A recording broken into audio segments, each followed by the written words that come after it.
What's going on YouTube? It's AKingsCreation again, bringing you guys another guide. Today we're going to go over the Valley of Slaughter. Now I'm only going to break down the full guide, so which means I'm going to go through the entire dungeon of T2, but unfortunately I will only showcase the mechanics. I'm not going to do the entire run because it'll probably be like a 40-minute video, and most of you guys aren't here for that.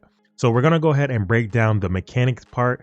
The only parts I'm not going to show are like the parts where you're just killing mobs, because everybody should know how to do that in this game anyway when you first come in. So I'm only going to focus on the mechanics and what you should know as a DPS user. I will talk about the tank a little bit, but I'm not really too sure on the specifics of the tank. So if you are a tank and you are looking for a Valley of Slaughter guide for a tank, then this video is not for you. But this is for mainly for DPS users or range users, etc., etc. We're going to go ahead and break down what you need to have and how you need to know the mechanics. So let's go ahead and get into the video. To be honest, I don't know why I'm gonna explain this for everybody, but I just want to make sure everybody knows exactly how to get into the dungeon. So we're gonna go ahead and go to co-op dungeon and then go to Valley of Slaughter. Now I don't have any tokens, so obviously I won't be getting any rewards from it, but my goal is just to help you out anyway. So I'm gonna do a complete run with complete strangers, but let me go ahead and break down what you need to have first. Okay, you need to get something that binds the enemy. So I'm going to use Icebound Tomb because I am a staff dagger build.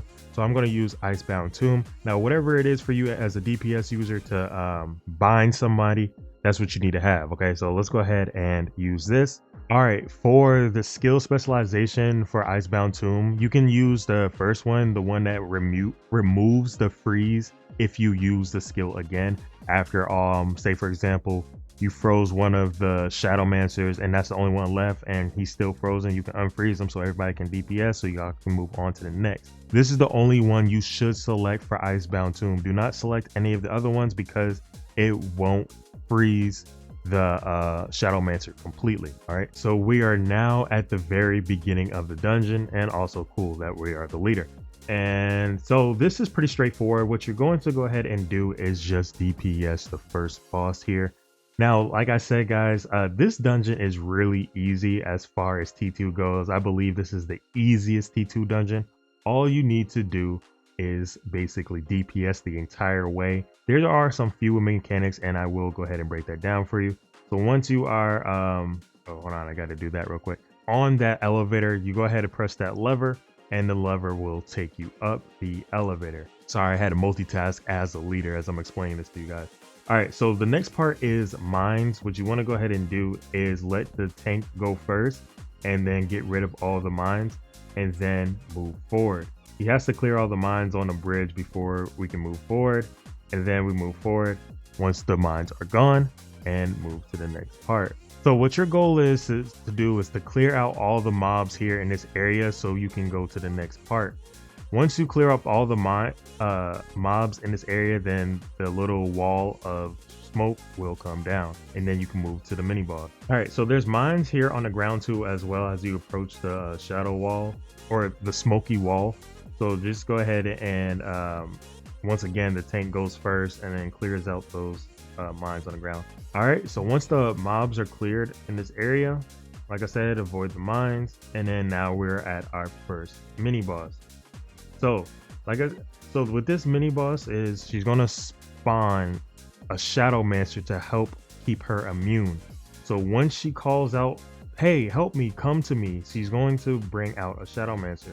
When you see that Shadowmancer, you will clearly see it because there will be a laser on it, a blue laser. Then what you want to go ahead and do is kill that Shadowmancer and then back to the boss again. Usually we have a tank, but I just realized that the guy that queued as a tank was not a tank, so we need to go ahead and fix that. This next part is pretty straightforward. Again, all you're doing is just clearing out the mobs and then going across the bridge. The bridge has mines as well.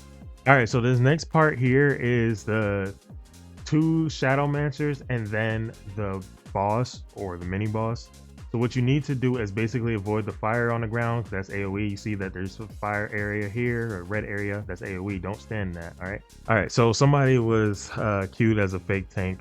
So we're waiting for the tank here, but you don't have to. We could just kill these guys. What you want to do is freeze one of the Shadowmancers. As you can see, this one was frozen.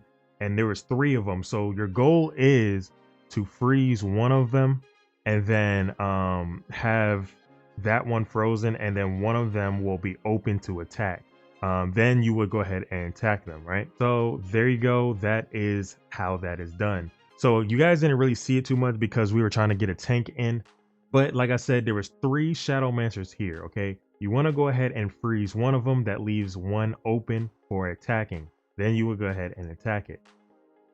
Now, if you see that there are 2 that are immune and you did freeze one, then that means you have to synchronize with another teammate and freeze 2 of the Shadow Mancers so you can leave one open. The goal is to leave one open so you can kill it and then move on to the next one.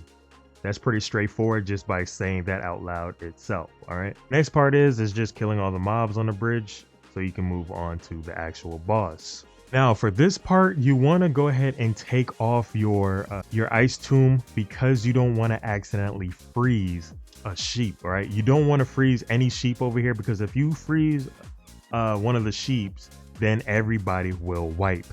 All right, so we want to avoid that. So just take it off of your bar, of your skill bar, so you don't accidentally click it.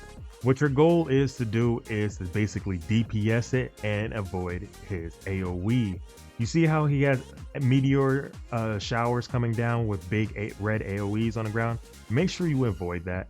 Now that AoE you can't really avoid, that one you can. Okay, so what that one is basically like a stomp on the ground, and then it will bring in a wave of red and then to the boss, and then go out from the boss another wave of red. So what you want to basically do is when you see that first wave come in towards the boss, go ahead and just start jumping because you will be able to jump over it again. I'll show it when it pops up again. So now we got the first sheep that comes out, the boss pulls us in, and then that first sheep is here. So you want to go ahead and watch that AoE again. Once the sheep is dead, go ahead and everybody gather hands around the dead sheep. And then once the hands fill up, then we get a shield. This shield is what I was talking to you guys before. You want to make sure you take off that frozen skill, the icebound tomb, because you don't want to freeze that sheep. You want to be able to kill it, because once the boss jumps up in the air and it comes down like that, that is a one-shot mechanic. And if you are not in your shield, you will die, okay? That is another mechanic. What he does is slams down his axe. All right, make sure you block that. He slams down his axe and then in the direction of whoever is attacking him, and then which is usually the tank. So he goes that he shoots that towards the tank. But yeah, so the boss jumps up and it comes down, and then boom, you avoid it with the shield, right? So once the boss goes below 50% health, you want to go ahead and realize that he's going to put out 2 sheep. Now it doesn't really matter, okay? As long as everybody focuses one sheep and gets that sheep killed as fast as possible, then everybody will survive that wipe mechanic, okay? All right, cool. So we got the shield again. Now we're fighting the boss. Make sure you avoid the meteor showers. He's gonna jump up and then down again, and we're safe. Now rinse and repeat and put DPS on the boss. Jump up and jump over once you see that first wave. Basically perfect timing once you do it over the first wave. All right, he's gonna slam down. It's okay as long as we got healer. Everything should be okay. All right, he's dropping a meteor shower again. He's telling us to die. So now we're gonna find our sheep, and we're all gonna attack the same sheep. Move out the way of the meteor shower. All right. And grab the hands together and move on to the boss again. Rinse and repeat once more, and that is the full cycle of mechs, and that is boss kill. All right, and hope you guys got your rewards.